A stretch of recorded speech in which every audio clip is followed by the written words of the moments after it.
دوبۍ د ټولنیزو رسنیو فعال جنرال موبین د کاري ویزې غوښتنلیک رد کړی دی.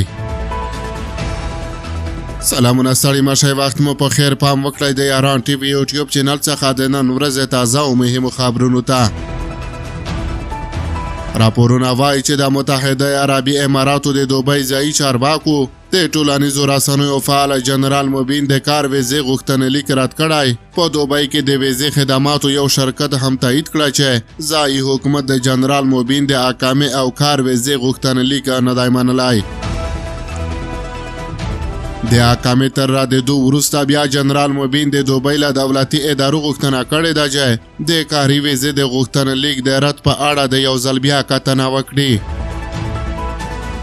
جنرال موبین په خپل دغه مکتوب کې په عربي ژبه لیکلي: ستاسې درانه حضور ته د غوښتنه وړاندې کوم چې زما د کار ویزې د رد پریکړې د بیا کتنه وشي. د مکتوب په یوه بله برخه کې راغلی: زه غواړم تاسو ته خبره درکړم چې ما په د وروستیو کې د وافي د تخنیکي خدماتو شرکت کې وظیفه ترلاسه کړې ده. دغه شرکت زما لپاره د ویزې غوښتنه کړې وه، خو دغه غوښتنه رد شوې ده. جنرال موبین د دوبۍ حکومت ته لیکلي چې تاسو ته څرګنده ده چې زموږ هیواد یا افغانستان کې د کار او تجارت وضعیت ډیر خراب دی او د وظیفې او عاید امکانات ډیر کم دي.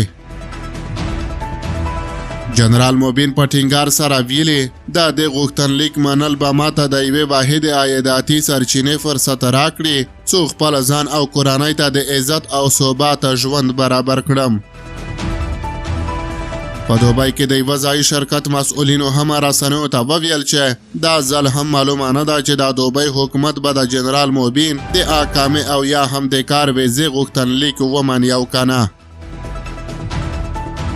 د ټولنیزو رسنیو دغه فعال جنرال موبین په وروستیو کې دوبۍ ته په سفر دی او په دغه هیواد کې د افغانستان له سفیر سره د لیدنې انځورونه هم خپاره کړي دي. تر اوسه نه ده معلومه چې په کومو دلایلو د دوبۍ حکومت د جنرال موبین د اقامې یا هم د کاري ویزې غوښتنلیک نه دی منلی.